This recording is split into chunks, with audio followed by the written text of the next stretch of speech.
Hey, what's up, you guys? It's good to be back. It's good to be back once again. And I've been playing this game called Shadow Labyrinth lately.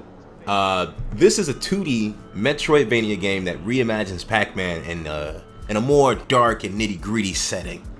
It takes inspiration from the original arcade game while introducing a new, violent narrative and gameplay style. And it also features a solid map design that you basically run throughout, similar to Castlevania Symphony of the Night. Real engaging combat.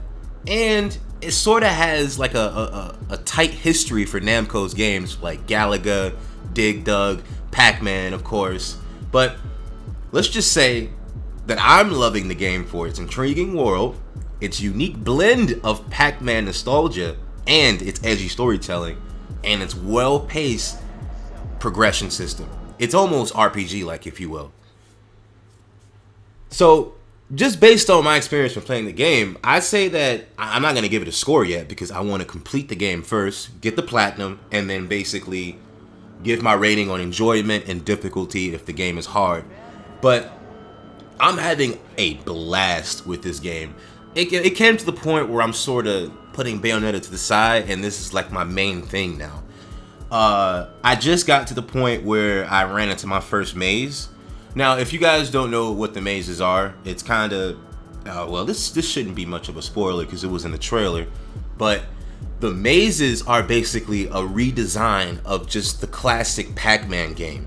And within my last stream, when I tell you that it caught me off guard, look, that was a really cool way for your nostalgia to kick in if you guys are fans of Pac-Man games. My first introduction to a Pac-Man game was Pac-Man World 2, which Namco, please remake that game.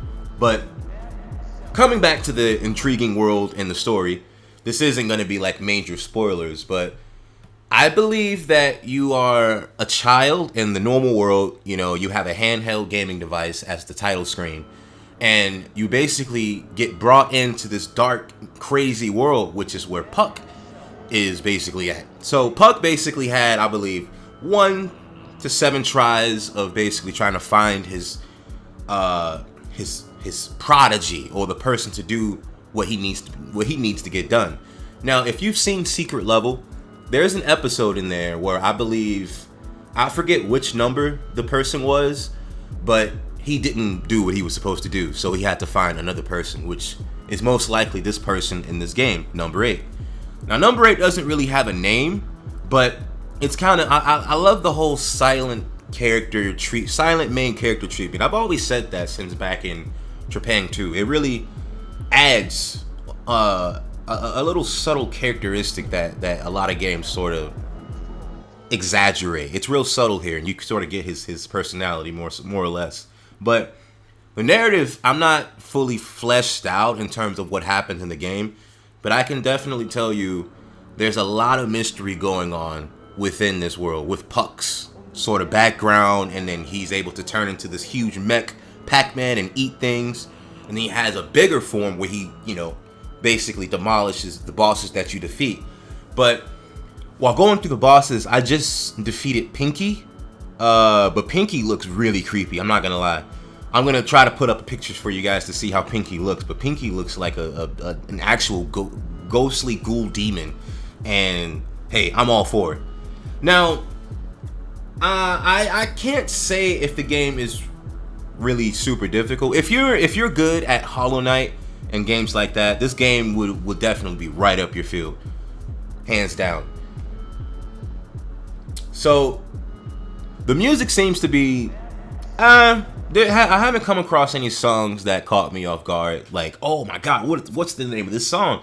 I haven't quite found something like that, but the songs that play within the game seem real low, ambient, creepy, if you will. But once you enter the maze, you get that nice electronic techno upbeat song that plays throughout.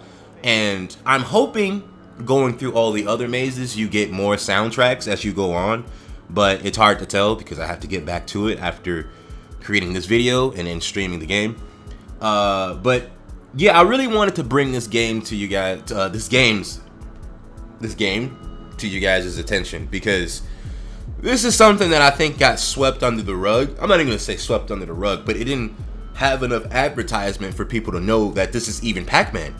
I had someone come into my stream and he really didn't think that was actually Pac-Man. And he also didn't know that Bandai Namco had their hands on the game. So this is me trying to help push this game out forward, if you will, so that you guys play this game as well. Speaking of the RPG elements, you have what? You can upgrade your sword, you can upgrade your stamina, you have perks which give you different abilities. I haven't gotten a double jump ability yet, but the perks that you do have, basically, you know, you can have like ×2 multiplier of the aura. Aura is the currency / XP of the game. So you have a perk that has like a ×2 based on the enemies you defeat. You have another perk where Pac-Man, he sort of works as your guide. He's able to go grab the puck instead of you yourself going to pick it up. And I just ran into an arena too, so I'm definitely going to be farming in that arena. But yeah, I really, once again, just wanted to push this game out so you guys can see how fantastic this game looks. So I'll catch you guys on the stream. Please be sure to like, comment down in the comment section below. Let me know what you guys think, and hit that subscribe, please. I need that. Peace out.